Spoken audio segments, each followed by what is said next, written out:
ಆತ್ಮೀಯ ಸ್ನೇಹಿತರೆ, computer tech world YouTube ವಾಹಿನಿಯು ಮತ್ತೊಂದು ವಿಶೇಷವಾದ ಸಂಚಿಕೆಯನ್ನು ಪ್ರಸ್ತುತಪಡಿಸುತ್ತಿದೆ. ಇಂದಿನ ಸಂಚಿಕೆಯಲ್ಲಿ ಹೈಬ್ರಿಡ್ ಕಂಪ್ಯೂಟರ್ಗಳ ಬಗ್ಗೆ ಸಂಪೂರ್ಣವಾದ ಮಾಹಿತಿಯನ್ನು ನೀಡಿದ್ದೇವೆ. ಈ ಮಾಹಿತಿಯು ನಿಮಗೆ ಇಷ್ಟವಾದರೆ ಅವಶ್ಯವಾಗಿ ಲೈಕ್ ಮಾಡಿ. ನಿಮ್ಮ ಸ್ನೇಹಿತರೊಂದಿಗೆ ಹೆಚ್ಚು ಶೇರ್ ಮಾಡಿಕೊಳ್ಳಿ. ಈ ಸಂಚಿಕೆಯ ಕುರಿತು ನಿಮ್ಮ ಅನಿಸಿಕೆ ಮತ್ತು ಅಭಿಪ್ರಾಯಗಳನ್ನು ಕಮೆಂಟ್ ಸೆಕ್ಷನ್ನಲ್ಲಿ ತಿಳಿಸಿ. ಹಾಗೆ ನಮ್ಮ ಚಾನಲನ್ನು ತಪ್ಪದೇ ಸಬ್ಸ್ಕ್ರೈಬ್ ಮಾಡಿಕೊಳ್ಳಿ. ಹೈಬ್ರಿಡ್ ಕಂಪ್ಯೂಟರ್ ಎಂದರೇನು? ಹೈಬ್ರಿಡ್ ಕಂಪ್ಯೂಟರ್ ಎನ್ನುವುದು ಡಿಜಿಟಲ್ ಮತ್ತು ಅನಲಾಗ್ ಕಂಪ್ಯೂಟರ್ಗಳ ಎರಡೂ ಲಕ್ಷಣಗಳನ್ನು ಹೊಂದಿರುವ ಒಂದು ರೀತಿಯ ಕಂಪ್ಯೂಟರ್ ಆಗಿದೆ. ಇದು ಡಿಜಿಟಲ್ ಭಾಗ ಮತ್ತು ಅನಲಾಗ್ ಭಾಗ ಎಂಬ ಎರಡು ಮುಖ್ಯ ಭಾಗಗಳನ್ನು ಹೊಂದಿರುತ್ತದೆ. ಡಿಜಿಟಲ್ ಭಾಗ ಇದು ಲಾಜಿಕಲ್ ಮತ್ತು ಸಂಖ್ಯಾತ್ಮಕ ಕಾರ್ಯಾಚರಣೆಗಳನ್ನು ನಿರ್ವಹಿಸುತ್ತದೆ. ಉದಾಹರಣೆಗೆ, ಡೇಟಾವನ್ನು ಸಂಗ್ರಹಿಸುವುದು, ಪ್ರಕ್ರಿಯೆಗೊಳಿಸುವುದು ಮತ್ತು ನಿರ್ಧಾರ ತೆಗೆದುಕೊಳ್ಳುವುದು. ಅನಲಾಗ್ ಭಾಗ ಇದು ವಿಶೇಷವಾಗಿ ವ್ಯತ್ಯಾಸ ಸಮೀಕರಣಗಳು ಮತ್ತು ಇತರ ಗಣಿತದ ಸಂಕೀರ್ಣ ಸಮಸ್ಯೆಗಳನ್ನು ಪರಿಹರಿಸಲು ಬಳಸಲಾಗುತ್ತದೆ. ಹೈಬ್ರಿಡ್ ಕಂಪ್ಯೂಟರ್ಗಳ ಪ್ರಯೋಜನಗಳು. ವೇಗ. ಅನಲಾಗ್ ಉಪವ್ಯವಸ್ಥೆಯ ಸಮಾನಾಂತರ ವಾಸ್ತುಶಿಲ್ಪವು ಹೈಬ್ರಿಡ್ ಕಂಪ್ಯೂಟರ್ಗಳನ್ನು ವೇಗವಾಗಿ ಮಾಡುತ್ತದೆ. ಅವು ದೊಡ್ಡ ಸಮೀಕರಣಗಳನ್ನು ನಿಜ ಕಾಲದಲ್ಲಿ ನಿರ್ವಹಿಸಲು ಮತ್ತು ತ್ವರಿತವಾಗಿ ನಿಖರವಾದ ಫಲಿತಾಂಶಗಳನ್ನು ಉತ್ಪಾದಿಸಲು ಅತ್ಯುತ್ತಮವಾಗಿವೆ. ನಿಖರತೆ. ಅನಲಾಗ್ ಕಂಪ್ಯೂಟರ್ ಫ್ರಂಟ್ ಮತ್ತು ಎಂಡ್ ಅನ್ನು ಬಳಸಿಕೊಂಡು ತುಂಬಾ ಉತ್ತಮವಾದ ಫಲಿತಾಂಶಗಳನ್ನು ನೀಡುತ್ತದೆ, ಆದರೆ ಸಾಪೇಕ್ಷವಾಗಿ ಅಸ್ಪಷ್ಟವಾದ ಬೀಜಗಣಿತ ಮೌಲ್ಯವನ್ನು ನೀಡಬಹುದು. ಇದನ್ನು ಅಂತಿಮ ಅಪೇಕ್ಷಿತ ನಿಖರತೆಯನ್ನು ಸಾಧಿಸಲು ಡಿಜಿಟಲ್ ಕಂಪ್ಯೂಟರ್ ಪುನರಾವರ್ತನಾ ಪ್ರಕ್ರಿಯೆಗೆ ನೀಡಲಾಗುತ್ತದೆ.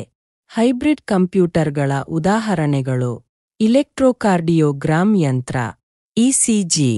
ಹೃದಯದ ಚಟುವಟಿಕೆಯನ್ನು ಮೇಲ್ವಿಚಾರಣೆ ಮಾಡಲು ಬಳಸಲಾಗುವ ಇಸಿಜಿ ಯಂತ್ರವು ದೇಹದ ಪ್ರಚೋದನೆಗಳನ್ನು ಗ್ರಹಿಸಿ ಅವುಗಳನ್ನು ಡಿಜಿಟಲ್ ಡೇಟಾಕ್ಕೆ ಪರಿವರ್ತಿಸಲು ಸಂವೇದಕಗಳನ್ನು ಬಳಸುತ್ತದೆ.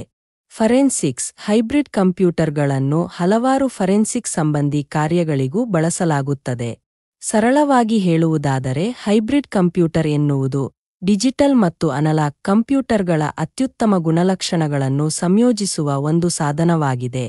ಇದು ವೇಗ, ನಿಖರತೆ ಮತ್ತು ಬಹುಮುಖ್ಯತೆಯನ್ನು ಒದಗಿಸುತ್ತದೆ. ಹೈಬ್ರಿಡ್ ಕಂಪ್ಯೂಟರ್ಗಳ ಬಗ್ಗೆ ಇನ್ನಷ್ಟು ಆಳವಾಗಿ ತಿಳಿಯೋಣ. ಹೈಬ್ರಿಡ್ ಕಂಪ್ಯೂಟರ್ಗಳ ಕಾರ್ಯನಿರ್ವಹಣೆಯ ತತ್ವ. ಡಿಜಿಟಲ್ ಮತ್ತು ಅನಲಾಗ್ ಭಾಗಗಳ ಸಂಯೋಜನೆ. ಹೈಬ್ರಿಡ್ ಕಂಪ್ಯೂಟರ್ಗಳು ಡಿಜಿಟಲ್ ಮತ್ತು ಅನಲಾಗ್ ಎಲೆಕ್ಟ್ರಾನಿಕ್ಸ್ನ ಸಂಯೋಜನೆಯನ್ನು ಬಳಸಿಕೊಂಡು ಕಾರ್ಯನಿರ್ವಹಿಸುತ್ತವೆ. ಡಿಜಿಟಲ್ ಭಾಗವು ಸಂಖ್ಯಾತ್ಮಕ ಡೇಟಾವನ್ನು ಪ್ರಕ್ರಿಯೆಗೊಳಿಸುತ್ತದೆ ಮತ್ತು ನಿರ್ಧಾರ ತೆಗೆದುಕೊಳ್ಳುತ್ತದೆ, ಆದರೆ ಅನಲಾಗ್ ಭಾಗವು ನಿರಂತರವಾಗಿ ಬದಲಾಗುವ ಸಂಕೇತಗಳನ್ನು ಪ್ರಕ್ರಿಯೆಗೊಳಿಸುತ್ತದೆ.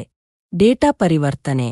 ಡಿಜಿಟಲ್ ಮತ್ತು ಅನಲಾಗ್ ಭಾಗಗಳ ನಡುವೆ ಡೇಟಾವನ್ನು ಪರಿವರ್ತಿಸಲು ಅನಲಾಗ್ ಟು ಡಿಜಿಟಲ್ ಕನ್ವರ್ಟರ್ಗಳು ಎಡಿಸಿಎಸ್ ಮತ್ತು ಡಿಜಿಟಲ್ ಟು ಅನಲಾಗ್ ಕನ್ವರ್ಟರ್ಗಳು ಡಿಎಸಿಎಸ್ ಬಳಸಲಾಗುತ್ತದೆ. ಸಮಸ್ಯೆ ಪರಿಹಾರ. ಹೈಬ್ರಿಡ್ ಕಂಪ್ಯೂಟರ್ಗಳು ಸಂಕೀರ್ಣವಾದ ಗಣಿತದ ಸಮಸ್ಯೆಗಳನ್ನು ಪರಿಹರಿಸಲು ಮತ್ತು ನಿಜ ಜಗತ್ತಿನ ಮಾದರಿಗಳನ್ನು ಅನುಕರಿಸಲು ಬಳಸಲಾಗುತ್ತದೆ. ಅವು ಡಿಜಿಟಲ್ ಕಂಪ್ಯೂಟರ್ಗಳ ನಿಖರತೆ ಮತ್ತು ಅನಲಾಗ್ ಕಂಪ್ಯೂಟರ್ಗಳ ವೇಗವನ್ನು ಸಂಯೋಜಿಸುತ್ತವೆ. ಹೈಬ್ರಿಡ್ ಕಂಪ್ಯೂಟರ್ಗಳ ಅನುಕೂಲಗಳು. ವೇಗ. ಅನಲಾಗ್ ಭಾಗದ ಸಮಾನಾಂತರ ಪ್ರಕ್ರಿಯೆಗೊಳಿಸುವ ಸಾಮರ್ಥ್ಯದಿಂದಾಗಿ ಹೈಬ್ರಿಡ್ ಕಂಪ್ಯೂಟರ್ಗಳು ಸಂಕೀರ್ಣ ಸಮಸ್ಯೆಗಳನ್ನು ತ್ವರಿತವಾಗಿ ಪರಿಹರಿಸಬಲ್ಲವು. ನಿಖರತೆ.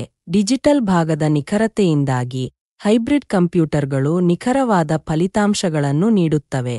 ಬಹುಮುಖ್ಯತೆ. ಹೈಬ್ರಿಡ್ ಕಂಪ್ಯೂಟರ್ಗಳನ್ನು ವಿವಿಧ ಕ್ಷೇತ್ರಗಳಲ್ಲಿ ಬಳಸಬಹುದು, ಉದಾಹರಣೆಗೆ ವಿಮಾನ ನಿಯಂತ್ರಣ, ರಾಸಾಯನಿಕ ಪ್ರಕ್ರಿಯೆಗಳು ಮತ್ತು ವೈದ್ಯಕೀಯ ಉಪಕರಣಗಳು. ಹೈಬ್ರಿಡ್ ಕಂಪ್ಯೂಟರ್ಗಳ ಅನಾನುಕೂಲಗಳು. ಸಂಕೀರ್ಣತೆ. ಹೈಬ್ರಿಡ್ ಕಂಪ್ಯೂಟರ್ಗಳನ್ನು ವಿನ್ಯಾಸಗೊಳಿಸಲು ಮತ್ತು ನಿರ್ಮಿಸಲು ಸಂಕೀರ್ಣವಾಗಿದೆ. ಕಡಿಮೆ ಬಳಕೆ. ಡಿಜಿಟಲ್ ಕಂಪ್ಯೂಟರ್ಗಳು ಹೆಚ್ಚು ವ್ಯಾಪಕವಾಗಿ ಬಳಕೆಯಲ್ಲಿರುವುದರಿಂದ ಹೈಬ್ರಿಡ್ ಕಂಪ್ಯೂಟರ್ಗಳನ್ನು ಕಡಿಮೆ ಬಳಸಲಾಗುತ್ತದೆ. ಹೈಬ್ರಿಡ್ ಕಂಪ್ಯೂಟರ್ಗಳ ಭವಿಷ್ಯ. ಕೃತಕ ಬುದ್ಧಿಮತ್ತೆ. ಹೈಬ್ರಿಡ್ ಕಂಪ್ಯೂಟರ್ಗಳನ್ನು ಕೃತಕ ಬುದ್ಧಿಮತ್ತೆ ವ್ಯವಸ್ಥೆಗಳಲ್ಲಿ ಬಳಸಲು ಸಾಧ್ಯವಿದೆ. Machine learning. ಹೈಬ್ರಿಡ್ ಕಂಪ್ಯೂಟರ್ಗಳು ಮೆಷಿನ್ ಲರ್ನಿಂಗ್ ಅಲ್ಗಾರಿದಮ್ಗಳನ್ನು ವೇಗವಾಗಿ ಮತ್ತು ಹೆಚ್ಚು ಪರಿಣಾಮಕಾರಿಯಾಗಿ ನಡೆಸುವಂತೆ ಮಾಡಲು ಸಹಾಯ ಮಾಡುತ್ತವೆ. ವಿಶೇಷ ಉದ್ದೇಶದ ಕಂಪ್ಯೂಟರ್ಗಳು. ಹೈಬ್ರಿಡ್ ಕಂಪ್ಯೂಟರ್ಗಳನ್ನು ವಿಶೇಷ ಉದ್ದೇಶದ ಕಂಪ್ಯೂಟರ್ಗಳಾಗಿ ಬಳಸಬಹುದು, ಉದಾಹರಣೆಗೆ ವೈಜ್ಞಾನಿಕ ಸಿಮ್ಯುಲೇಶನ್ಗಳು ಮತ್ತು ದೊಡ್ಡ ಡೇಟಾ ವಿಶ್ಲೇಷಣೆ. ಈ ಮಾಹಿತಿಯು ನಿಮಗೆ ಸಂಪೂರ್ಣವೆಂದು ನಾನು ಭಾವಿಸಿದ್ದೇನೆ.